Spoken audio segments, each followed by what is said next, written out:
News, ಇದು ನಿಮ್ಮ ಧ್ವನಿ. ನಮಸ್ಕಾರ. ಎಸ್ ನ್ಯೂಸ್ಗೆ ಸ್ವಾಗತ. ನಾನು ಎಸ್ ದೇವೇಂದ್ರಗೌಡ. ಇಂದಿನ ಮುಖ್ಯಾಂಶಗಳು. ನಗರದಲ್ಲಿ ಗಾಳಿ ಸಹಿತ ಮಳೆಗೆ ಶೆಡ್ ಹಾಗೂ ಗಿಡಮರ, ವಿದ್ಯುತ್ ಕಂಬ ಧರೆಗೆ. ಹಿರಿಯ ಹೃದಯ ರೋಗ ತಜ್ಞ ಡಾಕ್ಟರ್ ಎಚ್.ಎಸ್. ತೋಟದ್ ಇನ್ನಿಲ್ಲ. ಪಹಲ್ಗಾಮ ಉಗ್ರ ದಾಳಿ ಖಂಡಿಸಿ ಜೆಡಿಎಸ್ನಿಂದ ಕ್ಯಾಂಡಲ್ ಮಾರ್ಚ್. ಅವೈಜ್ಞಾನಿಕ ಮತ್ತು ಅಸಂವಿಧಾನಿಕ ವರದಿ ವಿರೋಧಿಸಿ ಜಿಲ್ಲಾ ಕೇಂದ್ರದಲ್ಲಿ ಪ್ರತಿಭಟನೆ. ಬಸವ ಜಯಂತಿ ಅಂಗವಾಗಿ 6ನೇ ದಿನದ ಕಾರ್ಯಕ್ರಮ ಶರಣರ ಜೀವನ ದರ್ಶನ. ವಾರ್ತೆಗಳ ವಿವರ.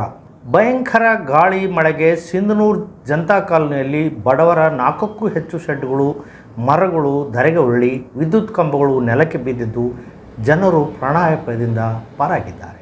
ಶುಕ್ರವಾರ ಸಂಜೆ 7:30ರಿಂದ ರಾತ್ರಿ 12 ಗಂಟೆವರೆಗೆ ಗುಡುಗು ಸಿಡಿಲಿನಿಂದ ಕೂಡಿದ ಭಯಂಕರ ಗಾಳಿ ಮಳೆಗೆ ನಗರದ ವಾರ್ಡ್ ನಂಬರ್ 25ರ ಜನತಾ ಕಾಲೋನಿ ಮಹಿಮೂದ್ ಬೇಗಂ, ಶ್ರೀದೇವಿ ಕೊರವರ್, ರಂಜಾನ್ ಬೇಗಂ ಹಾಗೂ ಅಕ್ಷತಾ ಉಷಾ ಎನ್ನುವವರ 5ಕ್ಕೂ ಹೆಚ್ಚು ತಗಡಿನ ಶೆಡ್ಗಳು ಹಾರಿ ಬಿದ್ದು 3 ವಿದ್ಯುತ್ ಕಂಬಗಳು ಧರೆಗೆ ಉರುಳಿದೆ. ಪಕ್ಕದ ಮನೆಯ ಹಿಂದಿನ 2 ರೂಮ್ ತಗಡುಗಳು ಮುರಿದು ಒಳಗೆ ಬಿದ್ದಿದ್ದು ಮನೆಯವರು ಹೊರಗಡೆ ಬಂದಿದ್ದರಿಂದ ಬಚಾವಾಗಿದ್ದಾರೆ.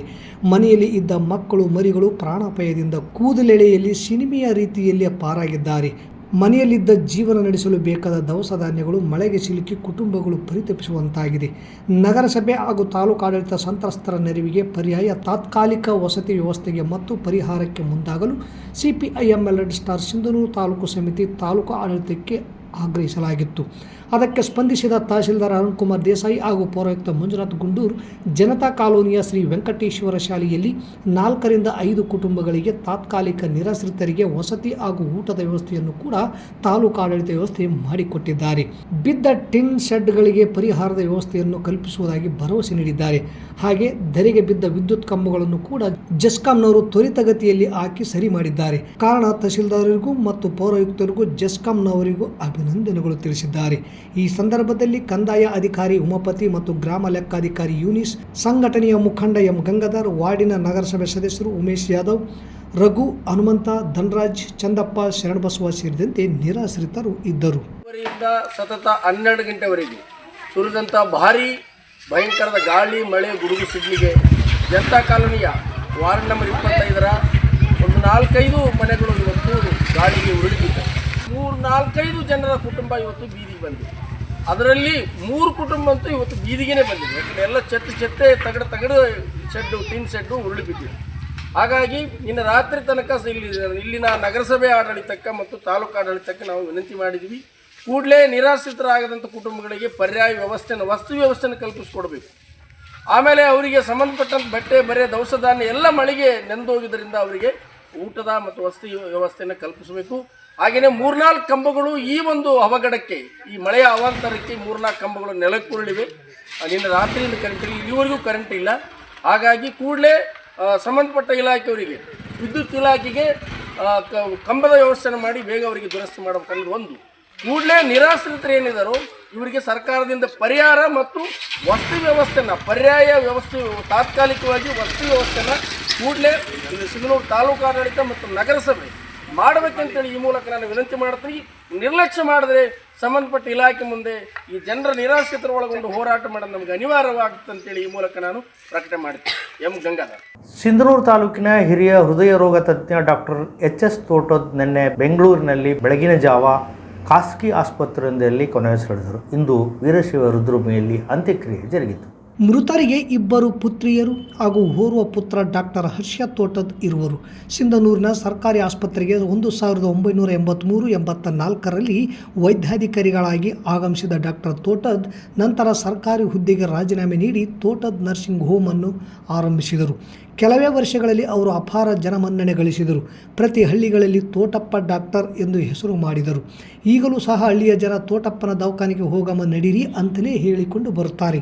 ಅವರ ಉತ್ತಮ ವೈದ್ಯಕೀಯ ಸೇವೆಯನ್ನು ಪರಿಗಣಿಸಿ ತಾಲೂಕು, ಜಿಲ್ಲಾ ಮಟ್ಟದ ವಿವಿಧ ಸಂಘ ಸಂಸ್ಥೆಗಳು ಸನ್ಮಾನಿಸಿ ಗೌರವಿಸಿವೆ.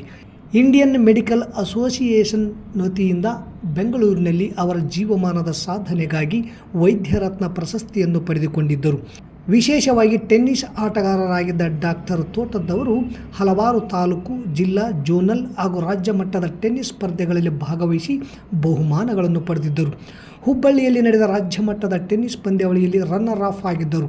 ಹಿರಿಯ ಹೃದಯ ತಜ್ಞ ಡಾಕ್ಟರ್ ಎಚ್.ಎಸ್. ತೋಟದ್ ಅವರ ನಿಧನಕ್ಕೆ ಶಾಸಕ ಹಂಪನಗೌಡ ಬಾದರ್ಲಿ, ಮಾಜಿ ಸಂಸದ ಕೆ. ವಿರೂಪಾಕ್ಷಪ್ಪ, ಕೆಒಎಫ್ ರಾಜ್ಯಾಧ್ಯಕ್ಷ ವೆಂಕಟರಾವ್ ನಾಡಗೌಡ, ವಿಧಾನ ಪರಿಷತ್ ಸದಸ್ಯ ಬಸನಗೌಡ ಬಾದರ್ಲಿ, ವೀರಶೈವ ಸಮಾಜದ ತಾಲೂಕು ಘಟಕದ ಅಧ್ಯಕ್ಷ ಪಂಪನಗೌಡ ತಾವರಗೇರಿ, ಎಪಿಎಂಸಿ ಮಾಜಿ ಅಧ್ಯಕ್ಷ ರಾಜಶೇಖರ್ ಪಾಟೀಲ್, ಬಿಜೆಪಿ ಮುಖಂಡ ಕೆ. ಕರಿಯಪ್ಪ, ಕಾರ್ಮಿಕ ಮುಖಂಡ ವೆಂಕನಗೌಡ ಗದ್ರಟಗಿ, ವೈದ್ಯಕೀಯ ಸಂಘದ ಅಧ್ಯಕ್ಷ ಡಾಕ್ಟರ್ ಚಿಟ್ಟೂರಿ ಶ್ರೀನಿವಾಸ್, ಕಾರ್ಯದರ್ಶಿ ಡಾಕ್ಟರ್ ಚನ್ನಬಸವರಾಜ್, ವೈದ್ಯರುಗಳಾದ ಪಂಪಪತಿ ಉಮಲೂಟಿ, ಜಗದೀಶ್ ಮಾದನೂರ್, ಬಸನಗೌಡ ಕೆ. ಶಿವರಾಜ್, ಚನ್ನನಗೌಡ ಪಾಟೀಲ್, ಟೆನ್ನಿಸ್ ಕ್ರೀಡಾಪಟುಗಳಾದ ಸಿ.ಟಿ. ಪಾಟೀಲ್, ಬಸವರಾಜ ರಾಗಲ್ ಪರ್ವಿ, ಆರ್. ಪದ್ಮನಾಭ್, ಮುಲ್ಲಾಸಾಬ್ ಕೋಟೆ, ವಕೀಲರ ಸಂಘದ ಅಧ್ಯಕ್ಷ ಎನ್. ರಾಮನಗೌಡ, ವಕೀಲರಾದ M. Kalingappa, R. Mallayya, H. Ramanagouda, G S R K. Reddy, K. Veeranagouda, M. Amaregouda, Basavantharay Umluti, Veeresh Illur, D H. Kambali, Prahlad ಗುಡಿ ಸಂತಾಪ ವ್ಯಕ್ತಪಡಿಸಿ ಮೃತರ ಅಂತ್ಯಕ್ರಿಯೆಯಲ್ಲಿ ಭಾಗವಹಿಸಿದ್ದರು.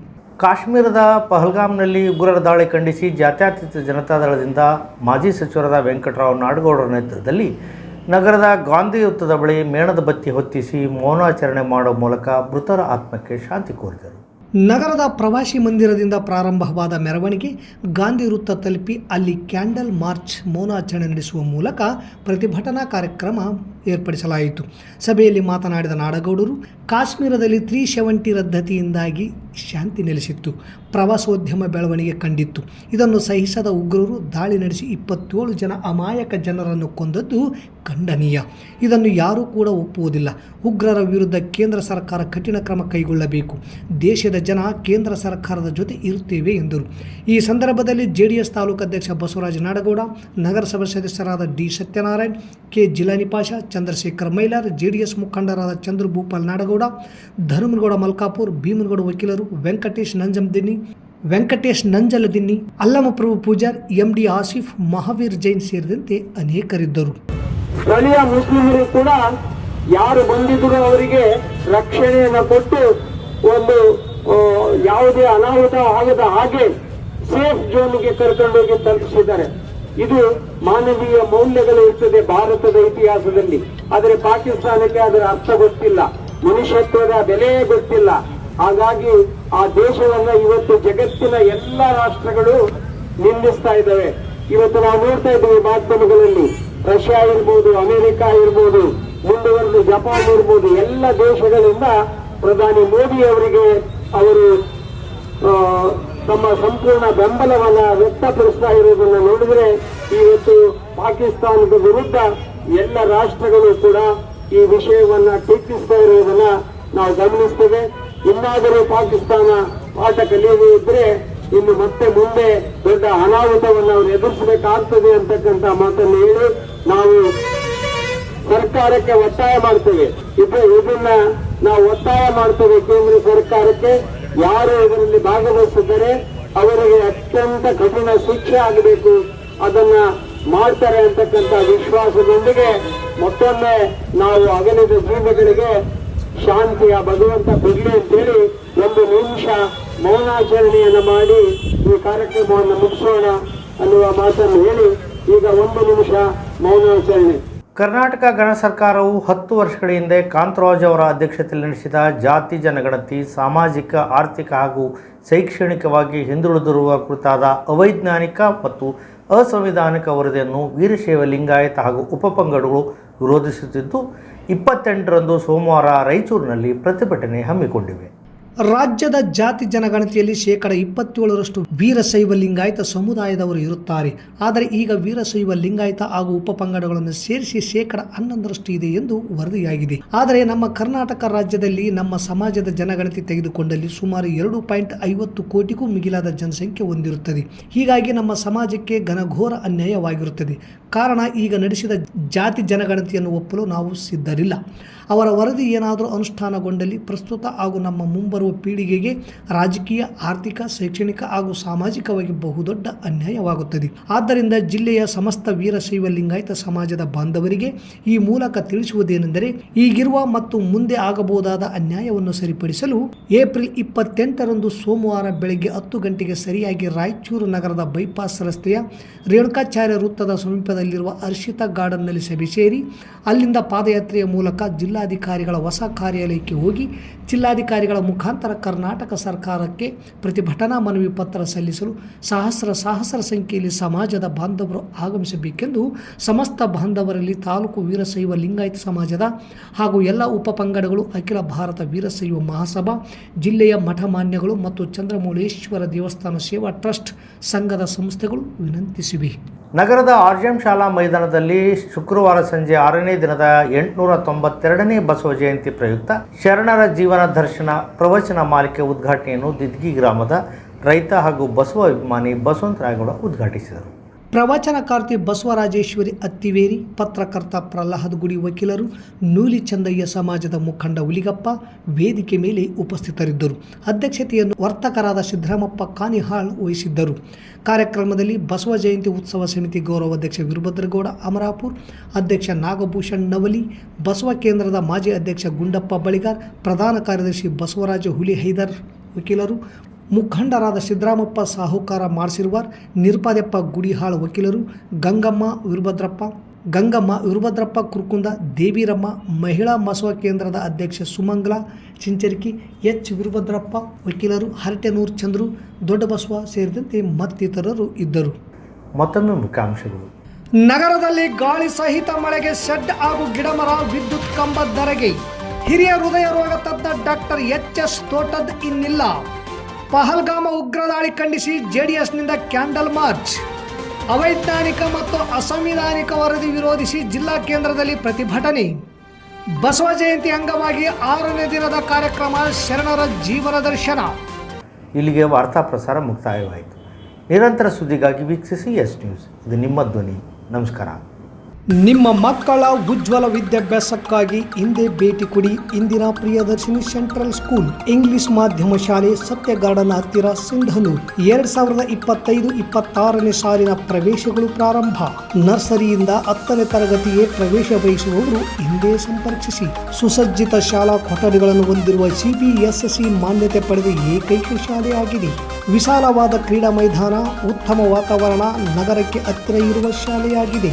ನರ್ಸರಿಯಿಂದ 10ನೇ ತರಗತಿಯ ಎಲ್ಲ ವಿದ್ಯಾರ್ಥಿಗಳಿಗೆ ಭದ್ರತೆಯಿಂದ ಕೂಡಿದ ವಿದ್ಯಾ ವಿಧಾನವನ್ನು ಒದಗಿಸುವುದು ನಮ್ಮ ಗುರಿ. ಮಾಂಟೆಸರಿ ವಿಧಾನ, ಅಬಕಾಸ್, ಇನ್ನಿತರ ಪಠ್ಯೇತರ ಚಟುವಟಿಕೆಗಳಿಂದ ನರ್ಸರಿಯಿಂದಲೇ ಮಕ್ಕಳ ಸರ್ವತೋಮುಖ ಬೆಳವಣಿಗೆಗೆ ನಮ್ಮ ಆದ್ಯತೆ. ನವೀಕರಿಸಲಾದ science lab, maths lab, computer lab, library ಸೌಲಭ್ಯ ಹೊಂದಿದೆ. ನರ್ಸರಿ, LKG ಮತ್ತು UKG ವಿದ್ಯಾರ್ಥಿಗಳಿಗೆ ವಿಶೇಷ ಚಟುವಟಿಕೆ ಆಧಾರಿತ LAB ಪ್ರಾರಂಭಿಸಲಾಗಿದೆ. ಮಕ್ಕಳ ಬೆಳವಣಿಗೆಗೆ ಕರ್ಸಿವ್ ಹ್ಯಾಂಡ್ ರೈಟಿಂಗಿಗೆ ಮೊದಲ ಆದ್ಯತೆ.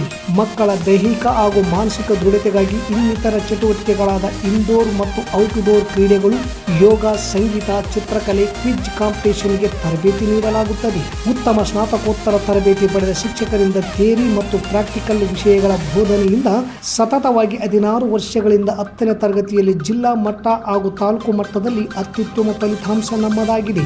ಸೈನ್ಸ್ ಎಕ್ಸಿಬಿಷನ್ಗಾಗಿ ಬಯೋ ರಂಗೋಲಿಯ ಕೌಶಲ್ಯ ನಮ್ಮ ವಿದ್ಯಾರ್ಥಿಗಳ ಕೌಶಲ್ಯಕ್ಕೆ ಉದಾಹರಣೆಯಾಗಿದೆ. ನಿಮ್ಮ ಮಕ್ಕಳ ಸುಂದರವಾದ ಭವಿಷ್ಯ ನಿಮ್ಮ ಕನಸಾದರೆ ಅದನ್ನು ನನಸಾಗಿಸುವುದು ನಮ್ಮ ಶಾಲೆಯ ಅಂತಿಮ ಗುರಿ. ನೈತಿಕ ಮತ್ತು ಮಾದರಿ ಆಧಾರಿತ ಶಿಕ್ಷಣಕ್ಕೆ ಮೊದಲ ಆದ್ಯತೆ ನೀಡುತ್ತಿದ್ದೇವೆ. ವಿಜ್ಞಾನ ಪ್ರದರ್ಶನ, ಚಂದ್ರಯಾನ 3, ಸಾವಯವ ಕೃಷಿ ವಿಧಾನಗಳು ಸಹ ವಿಶೇಷ ಪ್ರಯೋಗಗಳನ್ನು ನಮ್ಮ ವಿದ್ಯಾರ್ಥಿಗಳು ಮಾಡುತ್ತಿದ್ದಾರೆ. ಹೆಚ್ಚಿನ ಮಾಹಿತಿಗಾಗಿ Indira Priyadarshini central school English ಮಾಧ್ಯಮ ಶಾಲೆ, ಸತ್ಯ ಗಾರ್ಡನ್ ಹತ್ತಿರ, ಸಿಂಧನೂರು. ಮೊಬೈಲ್ ನಂಬರ್ 9845957019 ಹಿಂದೆ ಸಂಪರ್ಕಿಸಿ.